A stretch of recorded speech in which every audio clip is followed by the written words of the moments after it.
Hey guys, Dr. Laura here. For those of you who don't know me, my name is Dr. Laura Pfeiffer and I'm a naturopathic doctor practicing in Barrie, Ontario at Essa Road Chiropractic Health Center. Today I just wanted to talk a little bit about something I'm seeing a lot in my practice. A lot of my patients are menopausal women who have very different symptoms, but the same complaint keeps coming up, and that is low libido and vaginal dryness. So I just wanted to talk a little bit about what causes that, what the hormone profile is in menopause, and kind of what I look at as a naturopathic doctor. So number one is menopause is defined as lack of a period, so your very last period for 1 year. So no spotting, no return of your menses. In order to be diagnosed with menopause, you have to have no periods for 1 year. So the first hormone that I want to talk about is estrogen. And this is the hormone that I think most people really know that in menopause is decreased the most. So I'm just going to talk about its actions with respect to low libido and vaginal dryness because estrogen has so many actions. So within the first 6 months of becoming menopausal, estrogen declines abruptly. So this can cause a lot of really awful symptoms, especially within the first 6 months of starting menopause.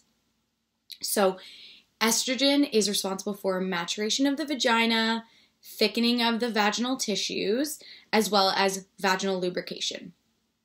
Another hormone is testosterone, and many of us know testosterone as kind of the sex drive hormone. So it is responsible for sex drive, sexual desire, among other things. Progesterone is involved in helping us have a proper sleep and helping with our sex drive.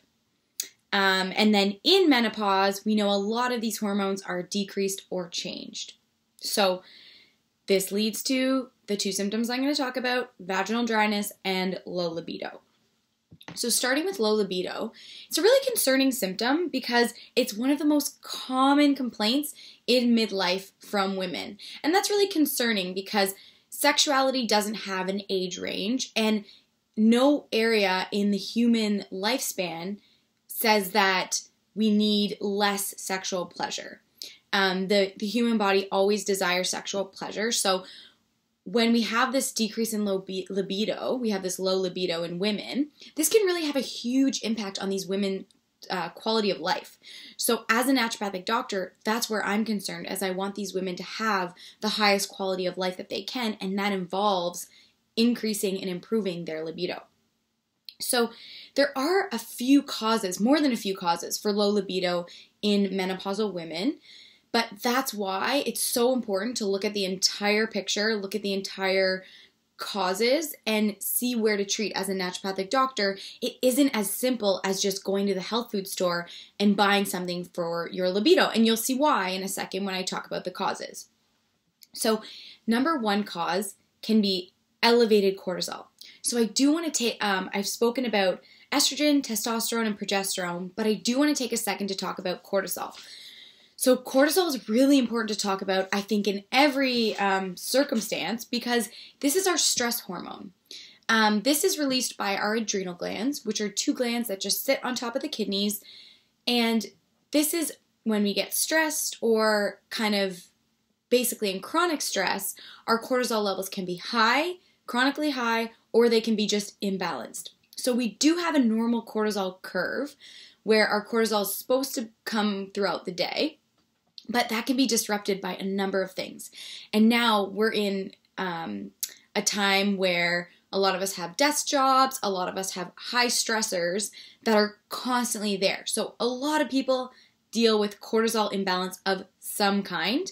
And in menopausal women, this can present as a lot of these symptoms they experience.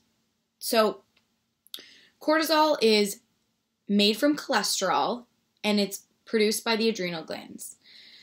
So basically what happens is in postmenopausal women, our ovaries stop making hormones and the role goes on to our adrenal glands. So not only in menopause are the adrenal glands responsible for making cortisol, but they're also responsible for making estrogens, progesterones, and testosterones. So this puts a huge burden on the adrenal glands in order to make these sex hormones and these stress hormones. So both progesterone and cortisol are made from cholesterol. So what happens is when we're making our hormones, our body always favors the production of cortisol over the production of progesterone. So what happens, like what are we left with? We usually have a problem where we're seeing high cortisol, low progesterone, and then as a result, estrogen is relatively high. Even though it's decreased substantially in menopause, estrogen is still going to be relatively high based on the fact that we have no progesterone and cortisol is through the roof. So looking back to how that affects libido and how it can impact libido, well, we don't have a lot of, if we're having too much cortisol, our progesterone is decreased. So even that in its own, we have a decreased hormone that helps us have proper libido. On top of that, cortisol decreases the response of our tissues to hormones. So what that means is in order for our tissues to react to our hormones, we need to have a higher level of hormones in the presence of high cortisol. So that can happen with our progesterone. If our progesterone is really, really low because we have so much cortisol, but it's still that little bit of progesterone still trying to act on tissues, we're not going to have that effect of the progesterone because the cortisol is inhibiting it. Another example is looking at your thyroid gland. So looking at thyroid hormones, they have to act on tissues as well. When your cortisol levels are really, really high, you need a higher amount of thyroid hormones to have the same effect as somebody with lower cortisol levels would have on their tissues. So this can lead to not being able to experience our hormones, which can lead to fatigue. Cortisol also affects our sleep because when cortisol levels are high, our melatonin levels, which is what we need in order to get into a deep sleep, are going to be low. So number one, we have our cortisol steal effect, which is the body favoring cortisol over progesterone. Number two, we have cortisol decreasing sensitivity to tissues of certain hormones. And number three, we have cortisol impacting our sleep with our melatonin. So that can be starting off causing the low libido. Also, vaginal dryness and low libido do go hand in hand in that if we do have vaginal dryness, we may not have any sex drive at all because we know that having sex is very painful. So it is important as a naturopathic doctor that I look at kind of all of it as one and the same and look at treating everything together as a whole. The other thing that can happen is in menopause, there is a change of roles for a lot of women, a lot of change of identity. We go from our reproductive years to no longer being in our reproductive years. There could be the changing of roles in becoming an empty nester, the changing of roles from being a parent to a grandparent. So there are other comorbid conditions that need to be looked at, whether you're suffering from that kind of confusion in the changing of roles, maybe anxiety and depression, if there's relationship stress, relationship issues, other life stress, we can look at the cortisol picture impacting everything else. And then other illnesses that you may be diagnosed with later in life can really impact kind of the whole libido in general. So then secondly, looking at vaginal dryness is really important.